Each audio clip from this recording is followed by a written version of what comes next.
মনের স্মরণ প্রাণ মধুর মধুর ধাম, যুগল বিলাস স্মৃতিসার, সাধ্য সাধন এই ইহা বই আর নাই, এই তত্ত্ব সর্বনিধি সার। গতকাল ঠাকুর মহাশয়ের অসাধারণ পুস্তিকা প্রেমভক্তি চন্দ্রিকার আলোচনায় আমরা ছিলাম 60 সংখ্যক স্তবকে। এই স্তবকে ঠাকুর মহাশয় অসাধারণ একটা সিদ্ধান্ত দিয়েছেন, যে সিদ্ধান্তের ব্যাখ্যা আমি যথাশক্তি আপনাদের শোনাবার চেষ্টা করেছি, জানাবার চেষ্টা করেছি, বোঝাবার চেষ্টা করেছি। সব শেষে তিনি একটা কথা বলেছেন, এই মনকে স্মরণ দিয়ে যাওয়াটাই জীবনের সাধন এবং জীবনের সাধ্য, এবং সেই সাধ্য সাধন সম্পর্কে যিনি অবহিত হয়ে থাকতে পারেন তিনি সার্থক। ভুলে যাবেন না, মনুষ্য জীবনটা কিন্তু আমরা পেয়েছি মাত্র। ভবিষ্যতেও যে মানুষ হয়ে আসবো, এইরকম চেতনা লাভ করব, এইরকম অসাধারণ ভজন তত্ত্বের সঙ্গে আমাদের একটা সংযোগ আসবে, এটা কিন্তু বলা যাবে না। এখানে কোনো নিশ্চয়তা নেই। কোথায় যে চলে যাব, কোথায় যে হারিয়ে যাব, কোথায় যে জন্মাবো, কিচ্ছু বলা যাবে না। অতএব যখন পেয়েছি তখন এই সর্বনিধি সার তত্ত্বটিকে একটু অনুভব করা আমাদের সকলের প্রয়োজন। নিধি শব্দটা শাস্ত্রে আছে।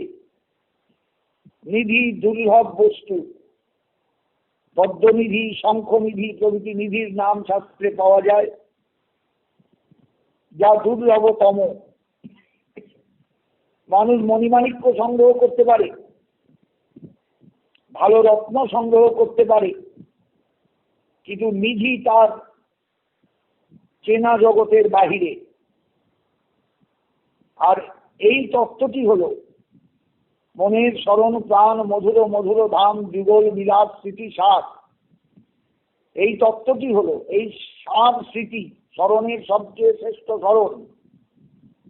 এই স্মরণটুকু হলো মানুষের জীবনের সমস্ত দুর্লভতম বস্তুর মধ্যে শ্রেষ্ঠ বস্তু। এই জন্য তাকে নিধির সঙ্গে তুলনা করেছেন ঠাকুর মহাশয়। এই তত্ত্ব মানে এই জ্ঞান, এই উপলব্ধি, এই বোধ, এটা সমস্ত নিধির মধ্যে শ্রেষ্ঠ, সর্বনিধি সার, মানে নিধির মধ্যেও শ্রেষ্ঠ নিধি। জানি না আমরা বুঝতে পারি কিনা, সাধারণ মানুষ বোঝেন কিনা।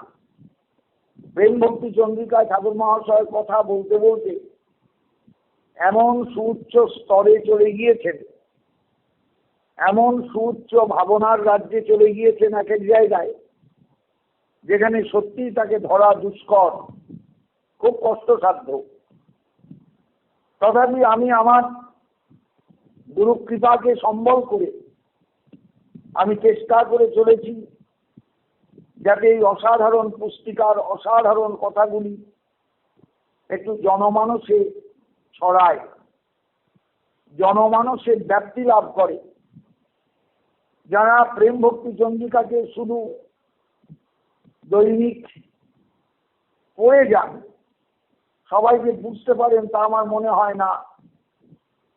কারণ এর মধ্যে হালকা চালেও এমন কঠিন কথা আছে, এমন দুর্বোধ্য কথা আছে, এমন দুর্বোধ্য সিদ্ধান্ত আছে, যা কিন্তু আমাদের গোচরের বাহিরে। সেই জন্যই ঠাকুর মহাশয় আমাদের একমাত্র ভরসা। তিনি আমাদের হৃদয় মন্দিরে দাঁড়িয়ে বুঝিয়ে দিন, আমাদের উপলব্ধির জগৎটা চিনিয়ে দিন, এটাই তার শ্রীচরণে প্রার্থনা।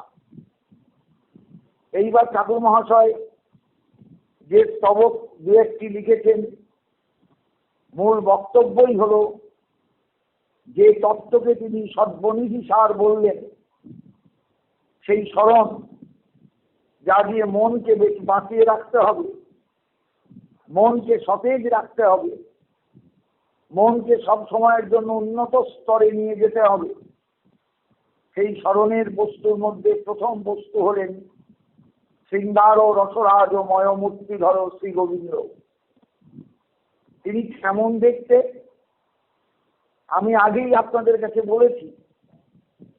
এই জগতে শৃঙ্গার রস আমরা সবাই বুঝি, কিন্তু শুধু রস দিয়ে তৈরি করা একটি মূর্তি, ঠাকুর কবিরাজ গোস্বামীপাদ চৈতন্য চৈতামৃতে একটা ময়াত প্রত্যয় যোগ করেছেন। শৃঙ্গার ও রসরাজ ও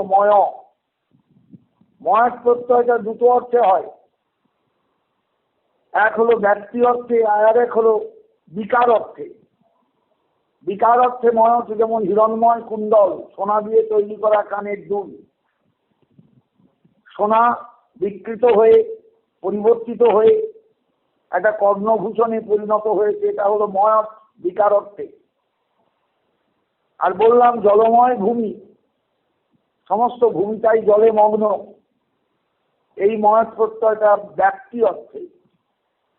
এখানে শৃঙ্গার ও রসরাজ ও ময়, এই কথাটা বিকার অর্থে নয়, ব্যক্তি অর্থে ময়ত প্রত্যয়। অর্থাৎ গোবিন্দের মাথার চুল থেকে চরণের নখর মণি পর্যন্ত সমস্ত বিগ্রহটাই শৃঙ্গার রস দিয়ে গড়া। ভাবতে পারবেন আমাদের দেহ, রক্ত মাংসের দেহ কি আছে না আছে আমরা মোটামুটি একটু বুঝি, কিন্তু গোবিন্দের শ্রীবিগ্রহ এই উপাদানে গঠিত নয়। তিনি শৃঙ্গার রসের মূর্তি। পরিষ্কার জয়দেব তাঁর গীত গোবিন্দের ভাষায় বলেছেন, শৃঙ্গার সখী মূর্তিমানিব মধো মুগ্ধ হরি ক্রীড়তি। মধুর ঋতুতে বসন্তকালে সখীরে শৃঙ্গার রস যেন সাক্ষাৎ মূর্তিমান বিগ্রহ রূপে খেলা করছেন, লীলা করছেন শ্রীরাম বৃন্দাবনে। এটা গীত গোবিন্দের একটা ছোট্ট পংক্তি। শৃঙ্গার সখী মূর্তিমানিব মধৌ মুগ্ধ হরি ক্রীড়তি। তিনি মুগ্ধ, নিজের রসস্বরূপ, শৃঙ্গার রসস্বরূপ, বিষয় কোটিগত, তিনি আশ্রয় কোটিগত শৃঙ্গারের অসাধারণত্বকে উপলব্ধি করে তিনি একবারে মুগ্ধ হয়ে গিয়েছেন, বিহ্বল হয়ে গিয়েছেন। সেই গোবিন্দ লীলা করছেন শ্রীধাম বৃন্দাবনে। একথা বলা আছে গীত গোবিন্দমে। সেই গোবিন্দের পরিচয় দিচ্ছেন ঠাকুর মহাশয়। যারা গ্রন্থ খুলে আমার বক্তব্য শুনবেন তারা বুঝতে পারবেন খুব ভালো করে। গ্রন্থ সামনে না রেখে এই বক্তব্য আশা করি কেউ দেখবেন না বা পড়বেন না, তাদের বুঝতে পারবেন না। গ্রন্থ খুলে দেখবেন ঠাকুর মহাশয় লিখছেন, জলদ সুন্দর কাতি মধুর মধুর ভাতি বৈদগ্ধি অবধি সুদেশ পীত বসন ধর আভরণ মণিবর ময়ূর চন্দ্রিকা করু কেশ। জলদ সুন্দর কাতি, মেঘের রংটা একবার চিন্তা করুন। আকাশে কালো কুচকুচে মেঘ হয়েছে, নীল বর্ণের, বিরাট বৃষ্টি আসছে। সেই মেঘের যে সৌন্দর্য, কাঁতি মানে কান্তি, সেই যে কান্তি, গোবিন্দের শ্রীঅঙ্গের কান্তি হলো সেই রূপ। তিনি শৃঙ্গার রসের মূর্তি। শৃঙ্গার রসের রঙই হলো এইরকম কৃষ্ণ বর্ণের, তার মধ্যে একটা নীল আভা থাকবে, ছকছক ছকছক করছে তার শ্রীঅঙ্গের রূপ, শ্রীঅঙ্গের বর্ণ। মধুর মধুর ভাতি, মধুর থেকেও মধুর তার ঔজ্জ্বল্য, তার সৌন্দর্য, তার সুষমা, তার লাবণ্য। এ বর্ণনা দিয়ে বোঝানো যাবে না, কোনো ভাষা নেই সেখানে। বৈদগ্ধি অবধি সুবেশ, তিনি বিদগ্ধ চূড়ামণি, কিন্তু সেই বিদগ্ধতার সমাপ্তি তার শ্রীমূর্তিতে। এত অসাধারণ বৈদগ্ধ, এত অসাধারণ বিদগ্ধতা, এত তার নায়কোচিত অসাধারণত্ব, তার বেশবাসের মধ্যে এমন অসাধারণত্ব প্রকাশিত যে যিনি দর্শন করবেন তিনি মুগ্ধ হতে বাধ্য। দুজনীগণ পাগল হয়ে যান তার ওই রূপ দর্শন করে। তাদের সেই চোখ আছে, সেই দৃষ্টি আছে, সেই ভাব আছে, সেই ভাবনাময় দৃষ্টি দিয়ে তারা গোবিন্দের রূপ আস্বাদন করেন। বৈদগ্ধি অবধি, বৈদগ্ধি শব্দটা মুক্ত প্রগ্রহ ন্যায়বৃত্তিতে যতদূর পর্যন্ত যাবে, যেখানে গিয়ে এই শব্দটা বলবে আর আমার অর্থ প্রকাশের ক্ষমতা নেই, তার রূপ হলো, তার সৌন্দর্য হলো সেই বৈদগ্ধির প্রকাশ। বৈদগ্ধি অবধি, অবধি মানে সমাপ্তি, সীমা, যেখানে গিয়ে বৈদগ্ধির সীমানা শেষ হয়েছে, শব্দটার অর্থ সম্পূর্ণতা প্রাপ্ত হয়েছে, গোবিন্দের রূপ সেই জায়গায় দাঁড়িয়ে। ভাবতে পারবেন একটু? বৈদগ্ধি অবধি সুবেশ, পীত বসন ধরো, তার পরনে পীত বর্ণের বসন, আভরণ মণিবর, কত রকমের আভরণ তার শ্রীঅঙ্গে, কত মণিখচিত আভরণ, ময়ূর ও চন্দ্রিকা করু কেশ, মাথার ওপরে ময়ূরপুচ্ছের চূড়া, ওই কৃষ্ণবর্ণের মূর্তিতে এত চমৎকার, এত আস্বাদ্য, এত তৃপ্তিদায়ক, এত সৌন্দর্যের প্রকাশক বলে বোঝানো যাবে না, ভাষা দিয়ে প্রকাশ করা যাবে না। মৃগমদ চন্দন কুমকুম বিলেপন, মৃগমদ কস্তুরী, তার সঙ্গে চন্দন, তার সঙ্গে কুমকুম মিলে যে অনুলেপনটা হবে, সেই অনুলেপনে তিনি লিপ্ত। মোহন ও মূরতি তিরিভঙ্গ, তার মূর্তিটি বড় মোহন, বড় মোহন, বড় মোহন, মোহ সৃষ্টিকারী। ত্রিভঙ্গ ভঙ্গিম থামে তিনি দাঁড়িয়ে আছেন সামনে।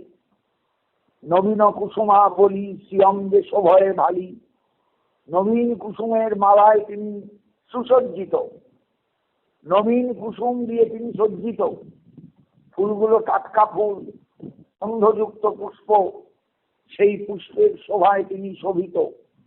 মধুরবে ফিরে মত্ত ভৃঙ্গ, একে তো শ্রীঅঙ্গের গন্ধ, তার উপর পুষ্পের গন্ধ, তার উপর অনুলেপনের গন্ধ, সব গন্ধ মিশে বৃন্দাবনের সেই অসাধারণ নিকুঞ্জ কাননকে এত উন্মত্ত করে তুলেছে যে সেই উন্মত্ততাটা মধুকরের মধ্যে দেখা যাচ্ছে।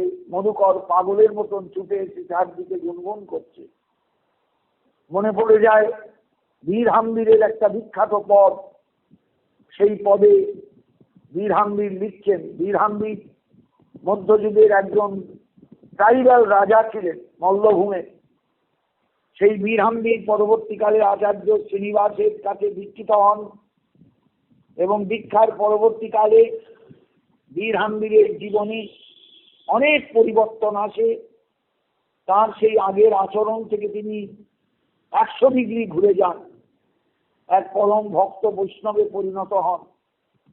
পদসাহিত্যে তাঁর 2টি পদ আছে, 2টি কি 1টি পদ আছে। আমি 1টি পদের সন্ধান পেয়েছি।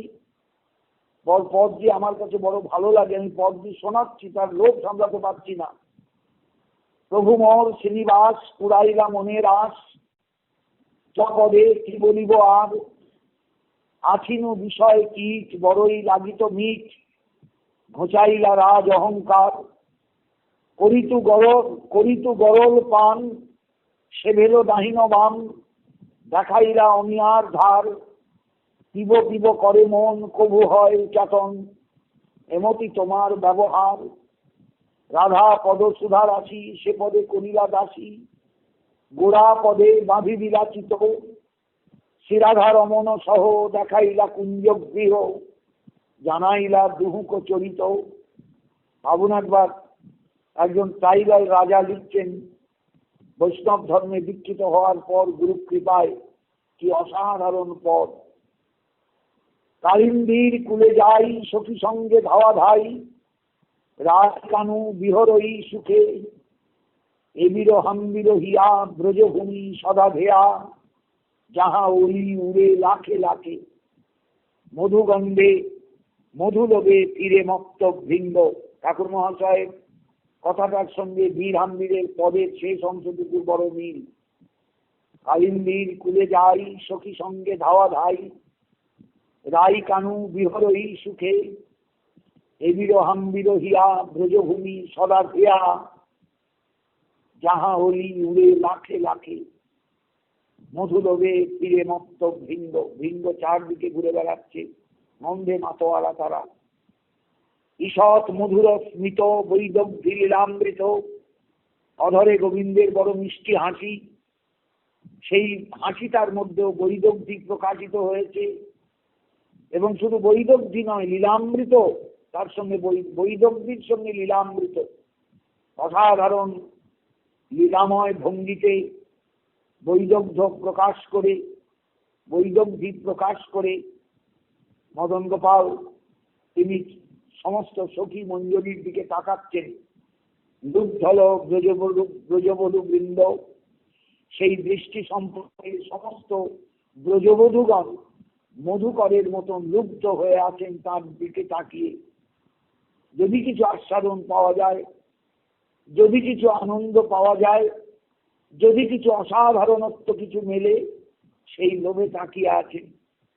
চরণ কমল পর মণিময় নূপুর, নখমণি যেন বালচন্দ্র।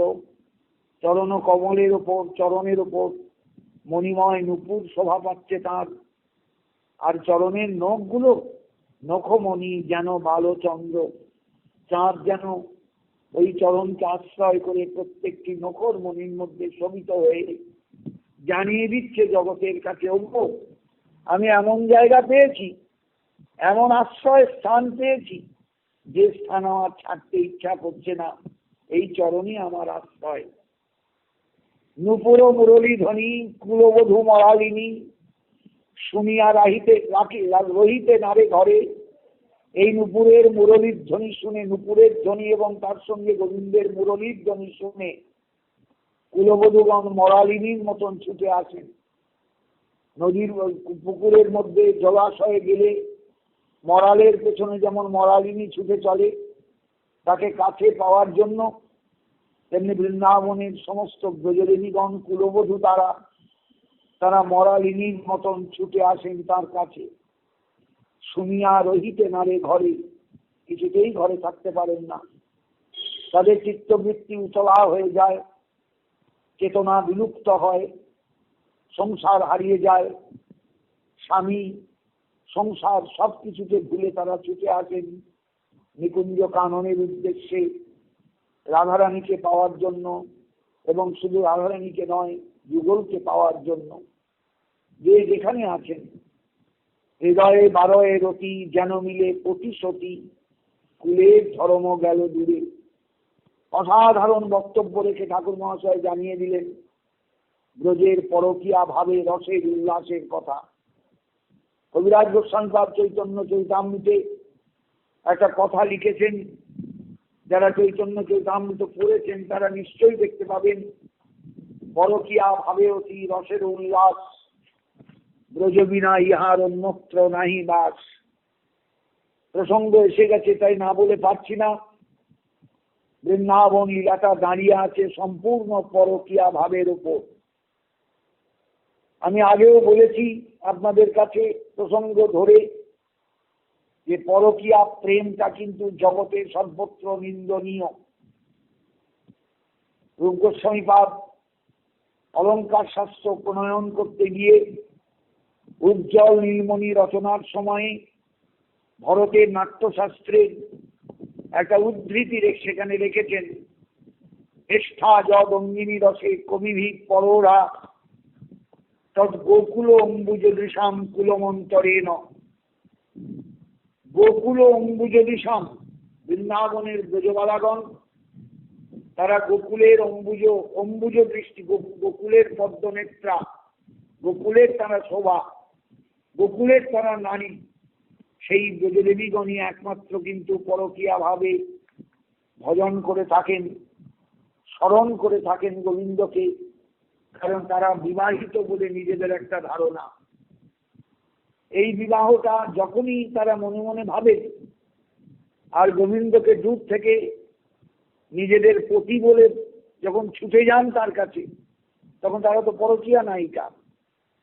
এই কারণেই ভারতবর্ষে একদিন রাধারানীর উপাসনাকে শিক্ষিত ভারত, জ্ঞানী ভারত, শাস্ত্রজ্ঞ ভারত গ্রহণ করতে পারেনি।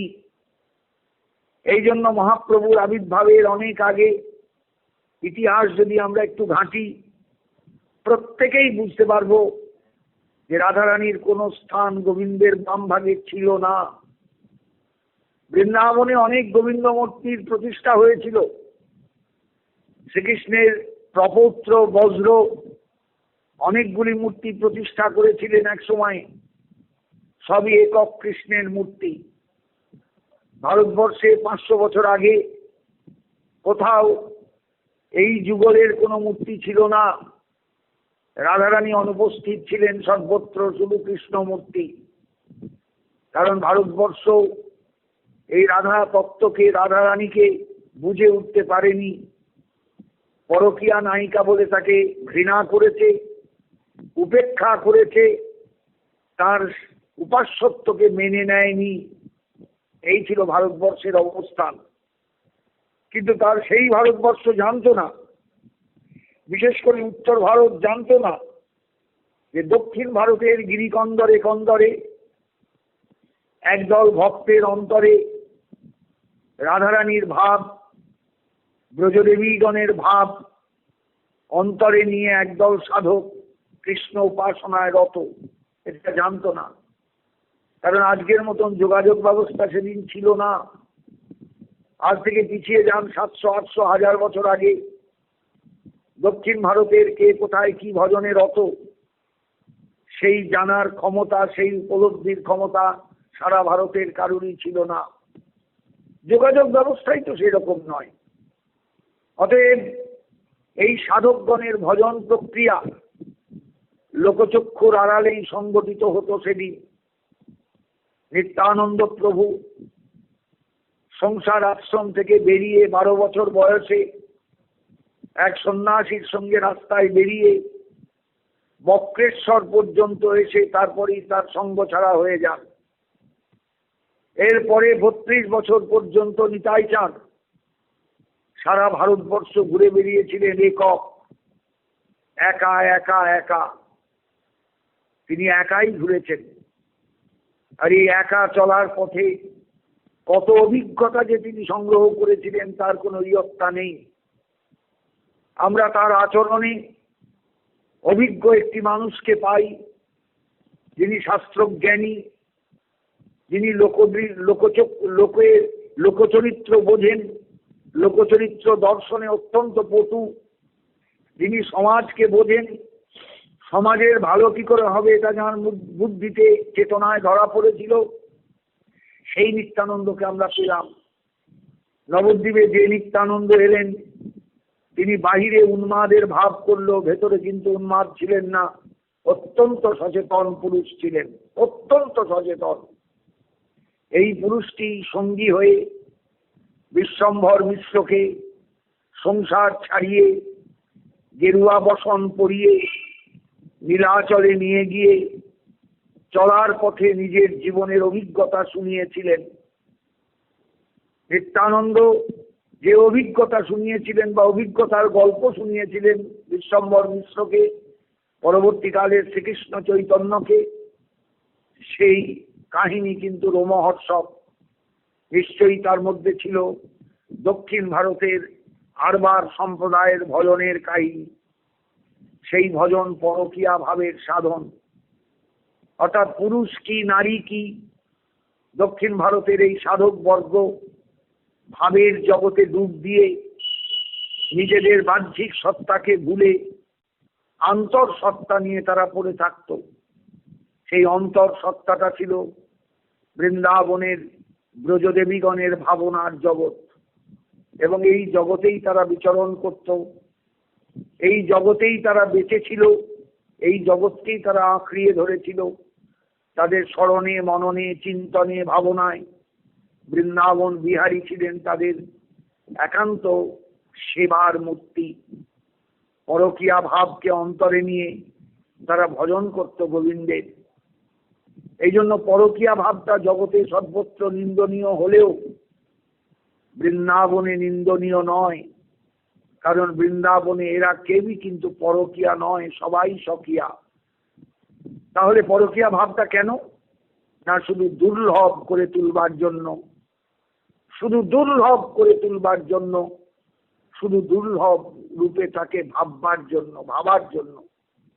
কারণ গোবিন্দ দুর্লভ না হলে, প্রেমের জগতে প্রেমিক যদি দুর্লভ না হয় প্রেমিক প্রেমিকার কাছে, প্রেমিকা যদি দুর্লভ না হয় প্রেমিকের কাছে, আস্বাদনটা গাঢ় হয় না।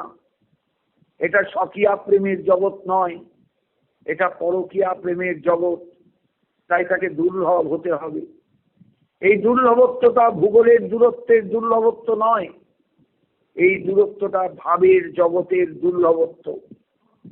তুমি এত দূরে, আমি তো তোমার কাছে তুমি তো আমার কাছে চিরকাল দুর্লভ।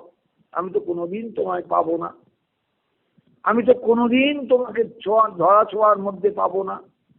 তুমি একটু কৃপা করো, আমি যেন স্মরণে স্বপনে মননে তোমাকে যেন কাছে পাই। তুমি আমার হৃদয় জুড়ে থেকো, তুমি আমার অন্তর জুড়ে থেকো, তুমি আমার সত্তাটাকে জুড়ে থেকো। আমি এইভাবে তোমায় পেতে চাই। ভাবতে পারবেন জায়গাটা? কুলের ধরম গেল দূরে। ঠাকুর মহাশয় তার পদে বলছেন, নুপুর মুরলী ধ্বনি কুলবধূ মরালিনী, শুনিয়া রহিতে নারে ঘরে, হৃদয়ে বারয়ে রতি যেন মিলে পতি সতী। সতী কথাটা বলছেন, যে পরকীয়া নারী পরপুরুষের সেবা করবে সে তো অসতী। তাহলে সতী বললেন কেন? এরা কেউই পরকীয়া নন। বৃন্দাবন লীলায় যাদের আমরা পরকীয়া রূপে ভাবি, ভারতবর্ষ যাদের উপেক্ষা করেছে একদিন, যে রাধা তত্ত্বের কোনো পরিচয় ছিল না এক সময় ভারতবর্ষের সাধকগণের কাছে, যুগল মূর্তির উপাসনা বলে কিছু ছিল না রাধাকৃষ্ণ যুগলের, সেই ভারতবর্ষের মানুষ যখন জানতে পারলো, বুঝতে পারলো, তখন পরিষ্কার ভাষায় ব্রজলিনীগণকে সতী বলে বর্ণনা করছেন। বলছেন, হৃদয়ে বারয়ে রতি যেন মিলে পতি সতী। সতী যেমন তার পতিকে সবসময় অনুসন্ধান করেন, ব্রজদেবীগণও অনুসন্ধান করেন। তারা সতী, তাদের মতন এমন সতী আর কাউকে পাওয়া যাবে না। এটি উপনিষদে আছে। দুর্বাসা এসেছেন বৃন্দাবনে বৃষভানুপুরে রাধারানীর কাছে। সখী পরিবৃতা রাধারানী খুব সেবা করেছেন দুর্বাসার। যখন সেবায় আনন্দ পেয়ে দুর্বাসা ফিরে যাচ্ছেন, তখন জিজ্ঞাসা করেছেন, তোমরা কি চাও আমার কাছে, বলো তোমাদের প্রার্থনা কি? তখন ব্রজদেবীগণ জিজ্ঞাসা করেছেন, আচ্ছা ঋষিবর বলুন দেখিনি, গোবিন্দকে আমাদের এত ভালো লাগে কেন? আমরা যদিও পরবধূ, কিন্তু আমরা সেই পরবধূত্বকে উপেক্ষা করে নিজেদের কুলধর্ম সবকিছু জলাঞ্জলি দিয়ে, নারী ধর্ম জলাঞ্জলি দিয়ে আমাদের প্রাণটা হু হু করে কেন গোবিন্দের জন্য? বলতে পারবেন? তার উত্তরে দুর্বাসা বলেছিলেন, সব স্বামী ভবতী। তিনি গোবিন্দ তোমাদের স্বামী হন, তাই তোমাদের প্রাণটা হু হু করে। ইঙ্গিতটা বুঝতে পারলেন? উপনিষদে কিন্তু বলা আছে, উপনিষদে আমরা পাই কথাটা, দুর্বাসার মুখ দিয়ে বেরুচ্ছে, সব স্বামী ভবতী। কৃষ্ণ তোমাদের স্বামী হন। তা স্বামীর জন্য পত্নী চিন্তা করবেন না, সাধ্বী স্ত্রী চিন্তা করবেন না? তাই তোমাদের চিন্তা সবসময় গোবিন্দকে নিয়ে, গোবিন্দকে ঘিরে। এই হলো বৃন্দাবনের পরকীয়া ভাব। কবিরাজ গোস্বামীপাদ সেই ভাবকে ব্যক্ত করতে গিয়ে, প্রকাশ করতে গিয়ে লিখলেন পয়ারে, পরকীয়া ভাবে অতি রসের উল্লাস। পরকীয়া রূপে নয়, পরকীয়া ভাবে। তাদের ভেতরে একটা পরকীয়া ভাব সবসময় কাজ করে। আমরা পরবধূ, আমরা পরবধূ, আমরা পরবধূ। গোবিন্দ আমাদের কাছ থেকে অনেক দূরে, কিন্তু প্রাণটা হু হু করে তার জন্য। তাই ছুটে আসেন যমুনা পুলিনে, ছুটে আসেন গিরিরাজ গোবর্ধনের কন্দরে, ছুটে আসেন বিভিন্ন স্থানে, নিভৃত স্থানে, ছুটে আসেন মানস গঙ্গার তটে, ছুটে আসেন বংশীবটের মূলে, ছুটে আসেন গোবিন্দের প্রিয় স্থানগুলিতে, যেখানে গোবিন্দকে গেলে পাওয়া যাবে, যমুনা পুলিনে, রাসস্থলীতে। এই হচ্ছে ব্রজলীলা। কুলের ধর্ম গেল দূরে, কুলের ধর্মে জলাঞ্জলি দিয়ে কুলধর্মে জলাঞ্জলি দিয়ে ছুটে আসেন তারা গোবিন্দকে দর্শন করবার জন্য, গোবিন্দকে পাওয়ার জন্য। শ্রীমন মহাপ্রভুর আবির্ভাবের পরে আমরা নরহরি সরকার ঠাকুরের একটা ভজন আলাদা রূপে পাই বা পেয়েছিলাম। তাকে বলা হতো গৌর নাগরীবাদ। মহাপ্রভু যেহেতু ব্রজেন্দ্র নন্দন, রসরাজ মহাভাব দুই এক রূপ, তার মধ্যে রসরাজত্ব এবং মহাভাবের অসাধারণ প্রকাশ এটা ভক্তগণ দেখেছিলেন, আচার্যগণ দেখেছিলেন এবং শাস্ত্রও দেখেছিলেন, মানে শাস্ত্রজ্ঞ যারা তারা দেখেছিলেন। সেই ভাবনার দিকে তাকিয়ে নরহরি সরকার ঠাকুর একটা অসাধারণ মতবাদ প্রচার করেছিলেন। অনেকেই শিষ্য হয়েছিলেন এই মতবাদের। তারা গৌর নাগরীবাদের সেবক। নবদ্বীপের সিদ্ধ চৈতন্য দাস বাবাজি মহারাজ ছিলেন গৌর নাগরীবাদের পরিপোষক, সেবক, এবং তিনি ভজন সিদ্ধ ছিলেন, গৌর ভাবনায় সিদ্ধ ছিলেন। তার জীবনী আজও পাওয়া যায়। যাদের ইচ্ছা হবে তার জীবনী পড়ে দেখবেন। সেই নরহরি সরকার ঠাকুরের অসাধারণ ভাবনার মধ্যে আমরা পাই যে কুলের ধর্মকে জলাঞ্জলি দিয়ে কেমন করে নাগরিকগণ গৌর সুন্দরের জন্য ছুটে যান। দণ্ডে দণ্ডে তিলে তিলে গোড়ারূপ না হেরিলে মরমে মরিয়া যেন থাকি, সাধ হয় নিরন্তর হেমকান্তি কলেবর, হিয়ার মাঝারে সদা রাখি। তিলেক না দেখিলে তাই পাঁজর ধসিয়া যায়, ধৈর্য ধরিতে নাহি পারি। অনুরাগের দড়ি দিয়া অন্তরে কি করে শিয়া, না জানি তার কতই ধার ধারি। সুরধুনির তীরে যাইয়া কুল দিব ভাসাইয়া, আগুন জ্বালিয়া দিব লাগে। গৌরাঙ্গ সম্মুখে করি দেখিব নয়ন ভরি, দিন গেল মিছামিছি কাজে। হম নারী কুলবালা গৌরাঙ্গ কলঙ্কের মালা, গলায় পরিতে সাত জাগে। মুরারি গুপেতে কহে বড় দাগে দাগা দিলে, গুপ্ত গৌরাঙ্গ অনুরাগে। পদটা মুরারি গুপ্তের পদ বলে পরিচিত।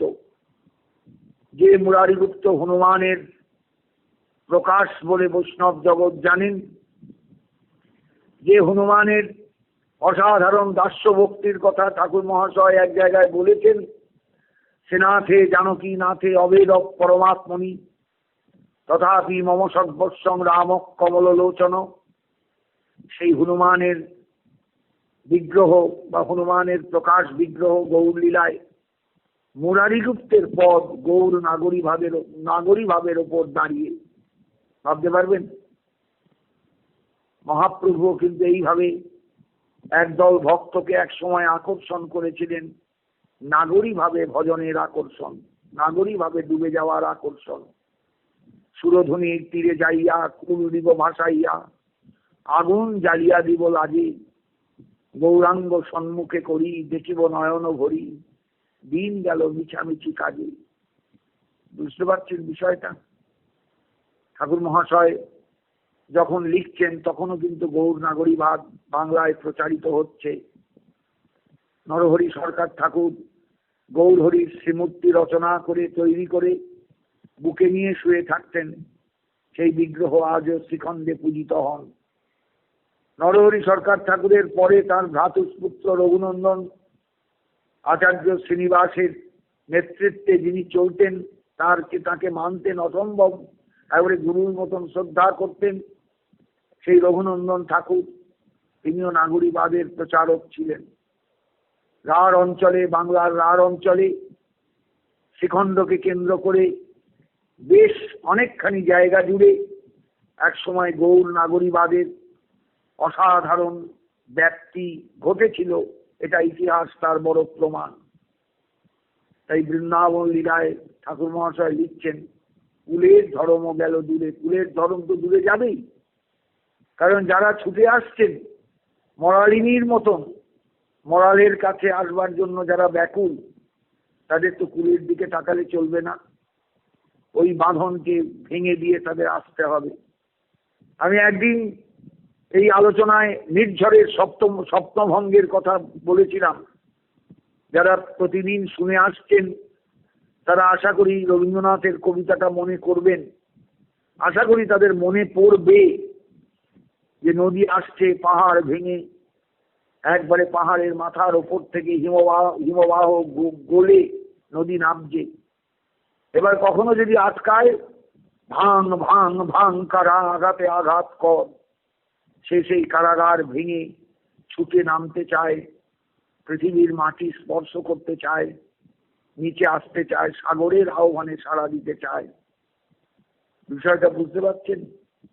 তাই সত্যি যার অন্তরে কৃষ্ণের আকর্ষণ জেগেছে, গোরাচাঁদের আকর্ষণ জেগেছে, কারণ গোরাচাঁদ আর কৃষ্ণ তো আলাদা নন, আকর্ষণ যার জেগেছে সে তো থাকতে পারবে না। কুলের ধরম, কুলের বাঁধন তার কাছে তুচ্ছ হয়ে যাবে। এটাই হলো বৈষ্ণব জগতের সবচেয়ে বড় দান। এই পরকীয়া ভাবটাকে বোঝা দরকার। এটা সংসারের পরকীয়া প্রেম নয়, সংসারের তথাকথিত জীবের জৈবিক তাড়নায় পরকীয়া প্রেম নয়। এটা ভজনের রাজ্যে অসাধারণভাবে দুর্লভত্ব সৃষ্টিকারী, দুর্লভ হয়ে যাওয়া, দূরত্বের সৃষ্টিকারী একটা ভাবনা তৈরি করে অন্তরে সেই ভাবনার দিকে ছুটে যাওয়া, ভাবের জগতের দিকে ছুটে যাওয়া, এটা সাধারণ বিষয় নয়। আমি সকলের কাছে অনুরোধ করব, বৈষ্ণব জগতের ভজনটাকে বুঝবার চেষ্টা করবেন, জানবার চেষ্টা করবেন, ভাববার চেষ্টা করবেন, আস্বাদন করবার চেষ্টা করবেন, অনুভব করবার চেষ্টা করবেন।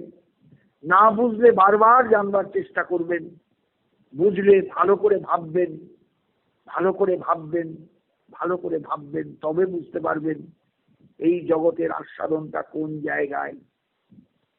নুপুর মুরলী ধ্বনি কুলবধূ মরালিনী, শুনিয়া রহিতে নারে ঘরে, হৃদয়ে বারয়ে রতি যেন মিলে পতি সতী। সতী যেমন পতির জন্য পাগল হয়ে যান, তেমনি এই ব্রজদেবীগণ পরকীয়া নায়িকা হলেও তারা পাগল হয়ে যান গোবিন্দের জন্য। দেববাসার কথাটা তখন সত্যিই মনে হয় এটা সার্থক কথা। সব স্বামী ভবতী, গোবিন্দ তোমাদের স্বামী, অতএব স্বামীর জন্য তোমাদের চিন্তা তো হবেই, তোমাদের ব্যাকুলতা তো আসবেই, তোমাদের অন্তরে একটা চরম তৃষ্ণা তো জাগবেই। সেই তৃষ্ণাটাই জীবের জীবনের আসল সাধনা। এইখানেই বৈষ্ণব জগতের সাধনার আসল আস্বাদন। যিনি বৈষ্ণব জগতের সাধনা করবেন, আমি ওই জন্যই বলেছি যে বৃন্দাবনে গিয়ে 2-4 দিনের জন্য পড়ে থাকা নয়, বৃন্দাবনকে নিয়ে 2-4 দিন গল্প করব, মানুষকে ভালোভাবে জানাবো আমি কতবার ব্রজে গিয়েছি, এটা নয়। বৃন্দাবনে গিয়ে রাধাকুণ্ডে ডুব দেবো তা নয়। অষ্টমী স্নান করব, একবারে বাংলার থেকে ছুটে গিয়ে পাগলের মতন ভিড়ের মধ্যে ডুব দেব, পুণ্যের জন্য যাচ্ছি বৃন্দাবনে। বৃন্দাবন তো পুণ্য করার জায়গা নয়। যারা যান তাদের ধারণাটা বোধহয় সেই স্পষ্ট নয়, যেখানে পুণ্যের জন্য আসতে হয় না। এটা পুণ্যের ধাম নয়, এটা ভাব জগতে প্রবেশের একটা অধিকার পাওয়ার দাম। আমরা সবাই ভাবজগৎ থেকে নির্বাসিত। মেঘদূতের যক্ষ যেমন নির্বাসিত হয়েছিল অভিশাপগ্রস্ত হয়ে, কশ্চিৎ কান্তা বিরহ গুরুনা সাধিকার প্রমত্ত, শাপে নাস্তং গমিত মহিমা বর্ষভোগ্যেন ভর্তু, যক্ষশ্চক্রে জনকতনয়া স্নান পুণ্যোদকেষু, স্নিগ্ধচ্ছায়া তরুষু বসতি রাম বীর্যাশ্রমেষু। সেই যক্ষ নির্বাসিত হয়েছিল যেমন অভিশাপগ্রস্ত হয়ে, ঠিক তেমনি আমরা সবাই অভিশাপগ্রস্ত হয়ে নির্বাসিত জীবন যাপন করি সংসারে, এবং সংসারটাকে ভালোবেসে ফেলি, সংসারটাকে আপন করে ফেলি, মনে করি এটাই আমার সংসার, এটাই আমার সব, এটাই আমার চিরকালের। না না না, আমরা কেউ চিরকাল সংসার করতে পারি না। সংসার থেকে ছুটি নিয়ে সবাইকে মৃত্যুর কোলে ঢলে পড়তে হয়। অর্জুনকে গোবিন্দ বলছেন, অর্জুন তাকিয়ে দেখো, যারা এসেছে না যুদ্ধে, এরা সবাই কিন্তু জন্মেছে আবার মরবেও। এরা সবাই কিন্তু একদিন চলে যাবে, কেউ জগতে থাকতে আসেনি। তুমিও থাকবে না, আমিও থাকবো না। নস্তে বাহং জাত নাশং নত্তং নেমে জনাধিপা ন চৈব ন ভবিষ্যাম সর্বে বয়মতঃপরং। বিষয়টাই হলো এই, কেউ আমরা থাকবো না, সবাই চলে যাব। কিন্তু চলে যাওয়ার আগে এই ভজনের জগৎটাকে যদি জেনে যেতে পারতাম, ভজনের জগৎটাকে যদি ভালোবাসতে পারতাম, ভজনের জগৎটাকে যদি আপন করে ভাবতে পারতাম, তথাকথিত বৈধি পূজা অর্চনার যে বেড়াজাল, সেই বেড়াজাল থেকে যদি বেরিয়ে চোখের জল ফেলে, হা মনন গোপাল, হা শ্রীমতী রাধারানী, একটু কৃপা করো, তোমার চরণে আমাকে একটু স্থান দিও, আমি যেন পাগল হয়ে কাঁদতে পারি, কবে কৃষ্ণ ধন পাবো, হিয়ার মাঝারে থবো, জুড়াইবে পাপ পরাণ, সাজাইয়া দিব হিয়া, বসাইব প্রাণপ্রিয়া, নিরখিব সে চন্দ্র বয়ান। সখী হে কবে মোর হইবে সুদিন, সে প্রাণনাথেরও সঙ্গে, কবে বা ফিরিব রঙ্গে, সুখময় যমুনা পুলিন। আমাদের ভেতরে এই লালসা জাগা উচিত। মহাপ্রভু এসেছিলেন এই লালসা যাতে জাগে তার জন্য। তিনি আমাদের কাছে বিরাট কিছু সম্পদ তথাকথিত জাগতিক কিছু দিতে আসেননি। তিনি আমাদের চেতনার জগৎটাকে অসাধারণ সূক্ষ্ম সূক্ষাতি সূক্ষ্ম করতে চেয়েছিলেন। এই চেতনা দাত্রী মহাশক্তি আমাদের করুণা করুন। যা দেবী সর্বভূতেষু চেতনেত্ব বিধীয়তে, নমস্তস্যৈ নমস্তস্যৈ নমস্তস্যৈ নমো নমঃ। চণ্ডীতে দেবগণ প্রার্থনা করেছেন সেই চেতনা রূপিণী মহাশক্তি। এই চেতনাটা জীবনে আমাদের দরকার। কি চেতনা? গোবিন্দ শরীর সত্য, রাধা তাহার সেবক নিত্য, বৃন্দাবন ভূমি তেজময়, ত্রিভুবন শোভাসার হেন স্থান নাহি আর, যাহার স্মরণে প্রেম হয়। এই চেতনাটা জীবনে দরকার। কি অসাধারণ কথাগুলোকে লিখেছেন ঠাকুর মহাশয়। আমার বয়স যত বাড়ছে আমি তত বুঝতে পারছি যে একদিন সাধারণ দৃষ্টি নিয়ে পড়তাম, পড়তে পড়তে ত্রিপদীর ছন্দগুলো মুখস্থ হয়ে গিয়েছিল, পাঠে ব্যবহার করতাম, যত সামান্য ব্যাখ্যাও হয়তো করতাম। কিন্তু এখন দিন যত যাচ্ছে মনে হচ্ছে কথাগুলো সাধারণ নয়, অসাধারণ অসাধারণ অসাধারণ। গোবিন্দ শরীর সত্য, গোবিন্দ চিরকাল সত্য বস্তু, সত্যের থেকেও তিনি সত্য। তাহার সেবক নিত্য, তার বৃন্দাবনের সেবকগণেরা সবাই নিত্য। বৃন্দাবন কেন, তিনি যখন যে অবতারে আসেন তার সেবক নিত্য। আর বৃন্দাবন ভূমি তেজময়, এটা চিদানন্দ ধাম। ব্রহ্মা তার ব্রহ্ম সংগীতায় বলছেন, শ্রেয়কান্তা কান্ত পরম পুরুষ, কল্পতরবদ্রুমা ভূমিশ্চিন্তামণি গণময়ী তোয়ম অমৃতম, কথা গানং নাট্যং গমনমপি বংশী প্রিয়চকি, চিদানন্দং জ্যোতি পরমপি তদাস্বাদ্যমপি চ। চিদানন্দ জ্যোতির্ময় ধাম, চিৎ আনন্দ। চিৎ মানে জ্ঞানতত্ত্ব। চিৎ শব্দের অর্থই হলো জ্ঞান, আর তার সঙ্গে আনন্দ যুক্ত হলে এই হলো বৃন্দাবন ধামের স্বরূপ। এটা মাটি দিয়ে তৈরি, পাথর দিয়ে তৈরি ধাম নয়, এটা ভূগোলের কোনো জায়গা নয়, এটা সাধকের অন্তরের অনুভবের জায়গা। অনুভব অনুভব অনুভব। বৃন্দাবন ভূমি তেজময়, ত্রিভুবন শোভাসার হেন স্থান নাহি আর। ত্রিভুবনে এইরকম শ্রেষ্ঠ স্থান, শোভাসার স্থান আর নেই। কেন না, যাহার স্মরণে প্রেম হয়। তোমায় যেতে হবে না বৃন্দাবনে বাপুয়ে, তোমায় বৃন্দাবনে গিয়ে পড়েও থাকতে হবে না, বৃন্দাবনে গিয়ে একটা ঝুপড়িও তৈরি করতে হবে না। কোনো ঠোঁট, কোনো বৈষ্ণব মারা গিয়েছেন, দেহ রেখেছেন, তার ঠোঁটটা কেনা বেচা হচ্ছে, তোমায় কেনা বেচায় পয়সা দিতে হবে না, কিচ্ছু করতে হবে না। এক বৃন্দাবনের স্মরণ নিয়ে যদি পড়ে থাকো যে কোনো স্থানে, পৃথিবীর যে কোনো জায়গায়, তাতেই তোমার অন্তরে প্রেমের উদয় হবে। সেই প্রেম তোমাকে সার্থক করে দেবে একদিন। সেই প্রেম নিয়ে তুমি ব্রজধামে গিয়ে পৌঁছবে, রাধা মদন গোপালের চরণে আশ্রয় পাবে। জয় নিতাই, জয় গৌর সুন্দর, জয় গৌর ভক্তবৃন্দ।